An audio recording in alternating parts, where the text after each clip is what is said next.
Hello, thank you for coming.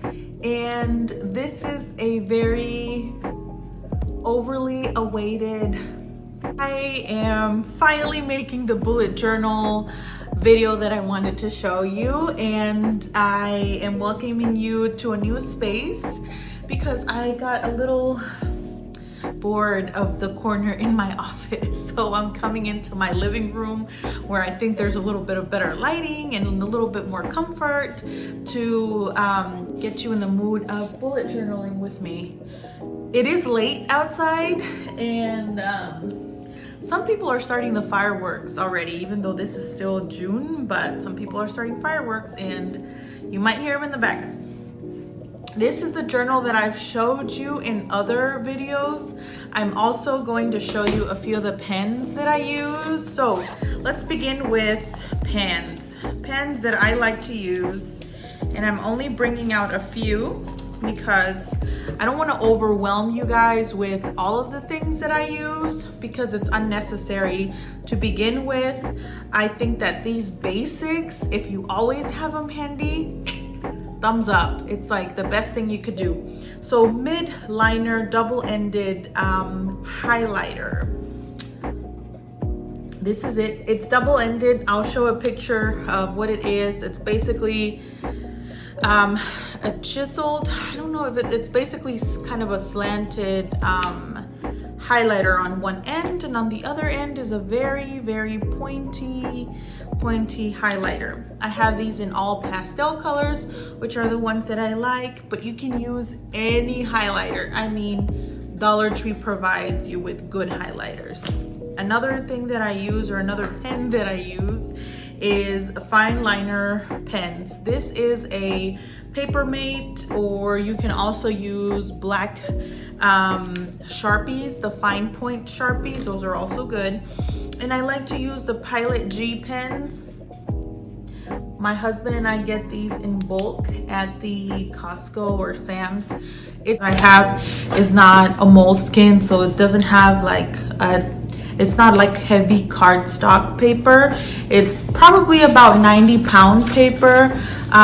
This is actually the method that I use for note taking. So it's not going to be per se a bullet journaling session where you watch me bullet journal like the traditional bullet journaling, which is to like start the month of the year and then dot notes. Note take what goals you have for the month, what activities you have you met them or not, because that's the method of the bullet journaling. Now, bullet journaling does have a little bit of what I use in the video, which is blocking out sections, and that is exactly what I want to show you today, how I block out certain sections and how I like to use, like if I'm studying a certain book of the Bible, I like to point out a scripture that stood out to me, and then I use like calligraphy lettering to use it for the titles. So I will show you what I do for my personal note taking, and along the video I will tell you what other things I like to do to set the mood for that. I am a stay-at-home mom that works from home, so I have to make sure that the place is quiet, that I am comfortable, that I feel like safe. And by that I mean not that somebody's gonna come and attack me, but that I feel safe of just I feel safe of distractions, like Zoe coming in asking me for things. You know, she always needs things from me like any kid, but if she's asleep, I know for a fact like she'll sleep 10 hours a night, so I need to make sure that I do it when she's sleeping or when she's taking a nap, or when she's distracted eating her snack, and you know, she's in her room eating her snack, and I kind of time, you know, the section of the day that she'll do that for, and that's what I like to do. I think that's very important, because if you don't do that, if you don't strictly stop and actually like separate that time of the day where there are less distractions, then your note taking will probably be very like linear, one full paragraph. And the point is that these techniques of note taking are good for ones that want to they are good for the ones that want to make sure that their note taking stands out in their memory, in their picture memory. So I used to write books and books of notes from classes, from public talks, from everything that I had to take a note from, whether it was like back in my early 20s when I was in college, or when I was going to my meetings and I'd have to take notes for public talks. I always had like a memory block where I would forget exactly what I needed to see. So when I started doing this note-taking technique, when I learned about bullet journaling, it really helped me remember when I had a color code or when I like removed a certain block for that. And that's what I'm starting to do more often. I'm starting to actually like put sections that actually stand out to me of things that I need to work on or things that are important. And I think that that can be very helpful for you. Like if you are using a highlighter to put a block of ideas, make sure that it's, you know, you constantly use that. You constantly use a highlighted block. Another thing I do is I like to use different fonts. So if the theme of the note-taking section, so whatever I'm studying has to do with something that is very personal or that is very important to me, I like to use big, bold fonts. And I like to look up fonts online. You can look up a lot of fonts that you can practice on your free time. This is a hobby, so if you want to invest a little bit of time in practicing, that helps. Another thing that I like to do, and you'll see on the video, is that I like to do pencil note-taking at the beginning. So if I am doing a personal study and I have enough time, it's not like I'm in front of a speaker and I have like 45 minutes of his talk to take my notes. I don't do the same type of note taking. If I am taking my time and I have 1 or 2 hours out of the day to do this, yes, sometimes it takes 1 to 2 hours. I will underline everything, or I will sketch everything with a pencil, and then I'll go back and highlight or mark with a black ink pen or blue ink pen.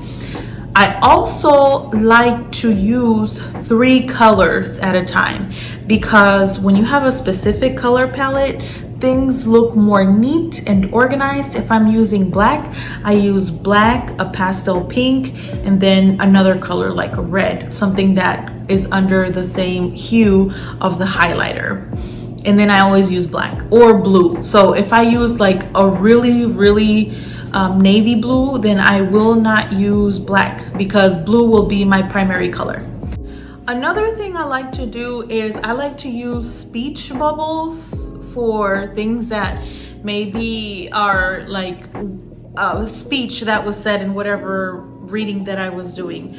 I'll use a thought bubble to separate like scriptures from thoughts, so that I can remember, oh, this was a thought. You know, I also like to use a lot of flowers to kind of decorate the theme. If it was a happy theme, if it was like a sad theme, I've tried making little tiny like illustrations of what the faces might look like. That's something that you don't have to do if you're not inclined to drawing, but you can also decorate it with like shapes and circles. I also want to share with you a PDF that will be in a link on my video, so that you just copy the speech blocks that I use for your journaling or for your note taking. Yeah, I think that would help you to begin with. I'm doing this because some of you have asked for help with the note-taking technique that I have, and I hope that that can help you.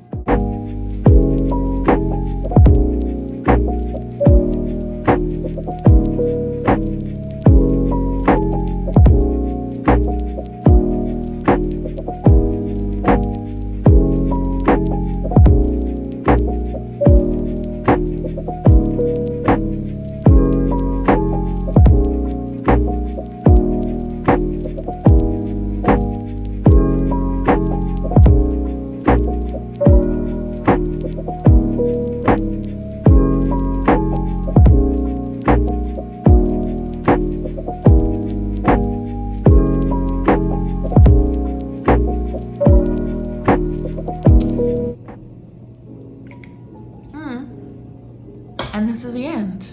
Thank you.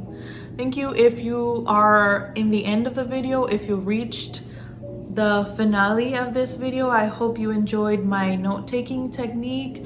I'm using this for my personal Bible reading, but if you are going to school, if you are taking notes for a new job or for a class that you're doing online or anything that you are reading and you'd like to memorize points that are important about a book you're reading, I think this is a very cool way of doing it. If this was of any help, let me know in the comments below. Please subscribe to the channel. I shall be very thankful if you do. I have not reached the amount of subscribers that the algorithm is asking me to do so, because maybe I need to encourage you guys to do it more often. So here comes Zoe and my time is up. Bye!